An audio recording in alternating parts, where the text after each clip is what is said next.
Hey, Jamie. Hi, Susan. Would you like to go first? Sure. I have a new book called The $150,000 Rugula. Well, as soon as you said Rugula, I was all in. This is a fantastic middle grade story about a girl who has lost her mother, and because of her mother's, she has died, and therefore they've lost her income as well.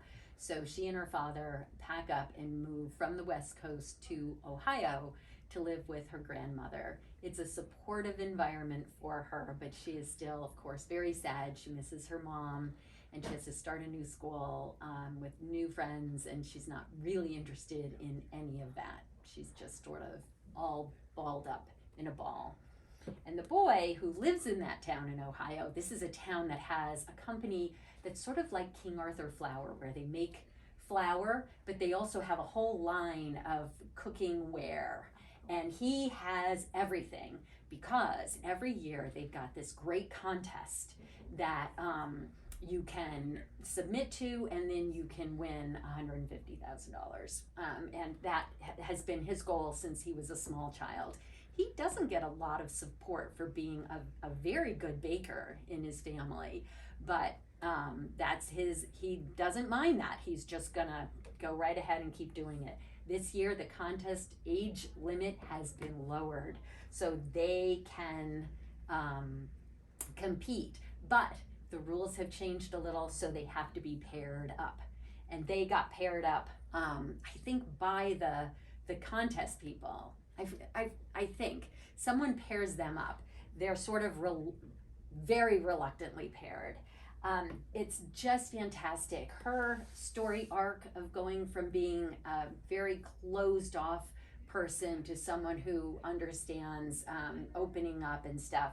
But his story arc is also fabulous, where he has to go from being someone who loves the rules and the equipment and stuff, and that's how you do amazing baking, to understanding what she knows, which is it's really about the love that you put into every recipe that really makes that recipe great.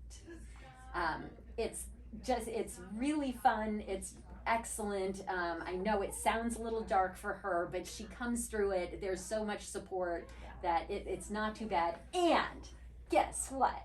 At the end, we get Joan Mermelstein's extraordinary chocolate rugula recipe. So you can make her best recipe. You can also make Feynman's fine butterscotch basil brownies, which is his best recipe. And she also throws in Ooh La La lemon bars. I should say they. Allison and Wayne Marks wrote this book.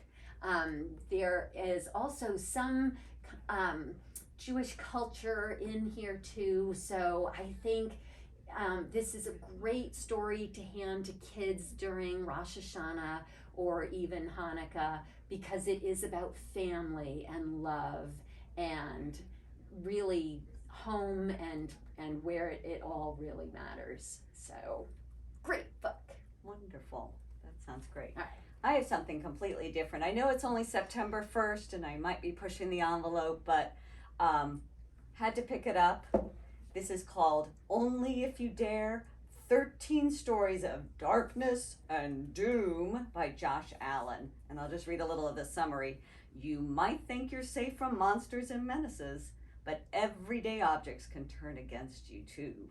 Master storyteller Josh Allen brings 13 nightmare scenarios to life in this page-turning collection that's perfect for budding horror junkies. In his wondrous world, danger awaits behind every doorway, even in the most ordinary places. So, just in time for fall, and Halloween's coming eventually. But, you know, year-round, I do have kids coming in looking only for horror. This is grouped with ages 10 and up. But I like its individual stories, so you can read a little, and if it's getting to be a little too intense, you can put it down and pick it up again later. It's also illustrated, which I think is wonderful. Nice. So it just adds to the whole storytelling. And it's something that even could be set down and family could read together. So again, if it's getting a little scary, well, it's more manageable when you read it together with family. So just in time. Excellent. Yes.